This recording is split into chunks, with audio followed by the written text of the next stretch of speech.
ಏನಪ್ಪ ಅಂದ್ರೆ ಒಂದು ನಾನು ಹೇಳೋ ಉದ್ದೇಶ ಏನಪ್ಪ ಅಂದ್ರೆ ಸ್ವಲ್ಪ ಕೆಮಿಕಲ್ಗಳನ್ನ ಅವಾಯ್ಡ್ ಮಾಡ್ರಿ. ಯಾವ ಸಮಯದಲ್ಲಿ ಫ್ಲವರ್ ಸ್ಟಾರ್ಟ್ ಆದಾಗ ಅಂದ್ರೆ ಹೂಗಳು ಸ್ಟಾರ್ಟ್ ಆಗಿರ್ತಾವಲ್ರಿ, ಆ ಸಮಯದಲ್ಲಿ ಏನು ಮಾಡ್ರಿ, ಸ್ವಲ್ಪ ಕೆಮಿಕಲ್ ಅವಾಯ್ಡ್ ಮಾಡ್ರಿ. ಕೆಮಿಕಲ್ ಹೊಡಿಲೇಬೇಕಿತ್ತಪ್ಪ ಅಂದ್ರೆ ನಾರ್ಮಲ್ ಸ್ಪ್ರೇ ಮಾಡ್ರಿ. ಜೇನು ಹುಳುಗಳಿಗೆ ಸೈಡ್ ಎಫೆಕ್ಟ್ ಇಲ್ಲದೆ ಇರುವಂತದ್ದು ಇರ್ತಾವ್ರಿ, ಯಾವುದೇ ತರದ ಎಫೆಕ್ಟ್ ಆಗಲ್ಲ. ಆ ಥರದ್ದು ಸ್ಪ್ರೇಗಳು ಇರ್ತಾವೆ, ಸ್ವಲ್ಪ ಕಾಸ್ಟ್ಲಿ ಇರುತ್ತೆ ಅಮೌಂಟ್. ಅವನ್ನ ರೆಕಮೆಂಡ್ ಮಾಡ್ರಿ, ಅವನ್ನ ನೀವು ಸ್ಪ್ರೇ ಮಾಡಿ ಗಿಡಗಳಿಗೆ. ಆ ಸಮಯದಲ್ಲಿ ಏನಾಗುತ್ತೆ, ಓನ್ಲಿ 25 ಡೇಸ್ 25 ದಿನ ಮಾತ್ರ ನಮ್ಮ ಹುಳುಗಳು ಕೆಲಸ ಇರೋದ್ರಲ್ಲಿ.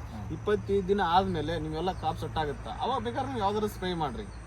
ನೀವೇನ್ ಮಾಡ್ತೀರಿ, ಈ ಫ್ಲವರ್ ಇರೋ ಸಮಯದಲ್ಲಿ ಸ್ಟ್ರಾಂಗ್ ಸ್ಪ್ರೇ ಮಾಡಿಬಿಡ್ತೀರಿ. ಅವಾಗ ಹುಳುಗಳು ಬರ್ತಾ ಇರುವಂತ ಹೂಗಳು ಏನ್ ಮಾಡ್ತಾವು, ಡಿಸ್ಟರ್ಬೆನ್ಸ್ ಕ್ರಿಯೇಟ್ ಆಗಿ ಅವು ಏನ್ ಮಾಡ್ಬೇಕಂತ ಗೊತ್ತಾಗಲ್ಲ ಹುಳುಗಳಿಗೆ. ಅದಕ್ಕೋಸ್ಕರ ನಾವು ನೀವೆಲ್ಲ ಮಾಹಿತಿ ಕೊಡ್ತೀನಿ, ತಗೊಂಡಿದ್ದೀರಿ ಆಲ್ರೆಡಿ ಮಾಹಿತಿ, ಆಲ್ಮೋಸ್ಟ್ ಮಾಹಿತಿ ತಗೊಂಡಿದ್ದೀರಿ. ಎಲ್ಲ ಒಳ್ಳೇದಾಗಲಿ ಅಂತ ಹೇಳ್ತಾ ಎಲ್ಲರಿಗೂ ನಮಸ್ಕಾರ. ಅವು ಹೊಸ ತಡಿ ಕಟ್ಟಿ ನೋಡಿದ್ದೀವಿ, ಹೊಸ ಫ್ರೀ ಒಳಗಡೆ ಕೈ ಚಾಚ್ರಿ, ಅದು ನಮಗೆ ಕೈ ತೊಗೊಂಡ್ರಿ ಬ್ಯಾಡ್ರಿ. ನನ್ನ ಮಾತು ಕೇಳ್ತೀರಿಲ್ಲ ನೀವು, ಸುಮ್ಮನೆ ಹಿಡ್ಕೋಬೇಕು ಕೈ. ಯಾಕಂದ್ರೆ ಕೈ ಈಗ ಕಡ್ದು ನಿಮ್ಮ ಹುಳ ಕಡ್ದಿಲ್ಲ.